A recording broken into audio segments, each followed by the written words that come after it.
when you buy a home, you make a decision about buying a home, we find that often people make reactive or emotional decisions, and our job is to try and give them information that can help them make a balanced decision or a rational decision. So here's some financial considerations about buying a house. So say you're buying a house for around $300,000, which is sort of an average 3-bedroom, 2-bath home price in Lake County currently. So you might be paying $1,800 to $2,000 a month to rent that. You can get an FHA loan with 3.5% down, which is about $10,000. For $10,000 down, you can buy that home. What's the payment going to be? Probably with the mortgage payment at say $290,000 at 6.7%, is going to be around about $1,800, $1,872, something like that a month. If you add taxes and insurance on top of that, it's going to be around $2,300 or so to buy that house. If you're renting it for the same house, $1,800 or $2,000, then you're more out of pocket.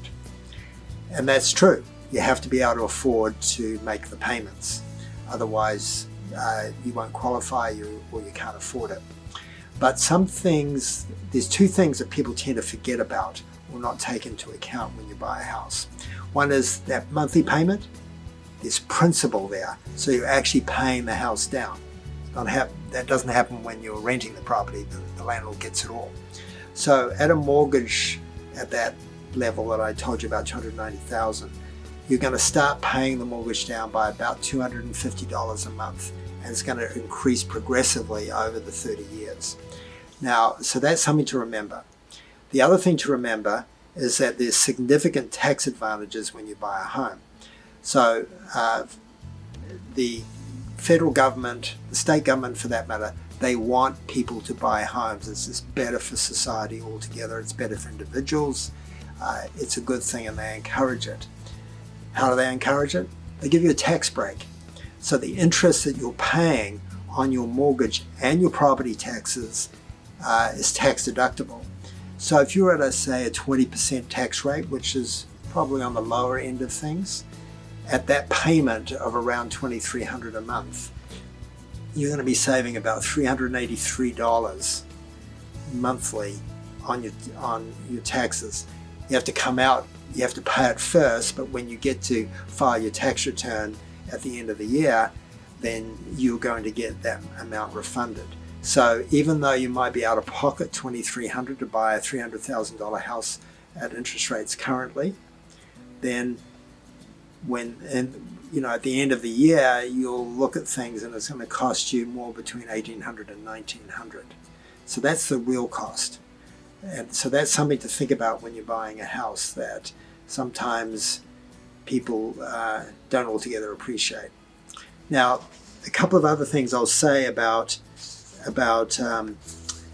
buying a house. 6.7, historically that's not a high rate, but we've been spoiled the last few years, and so that does seem high to people.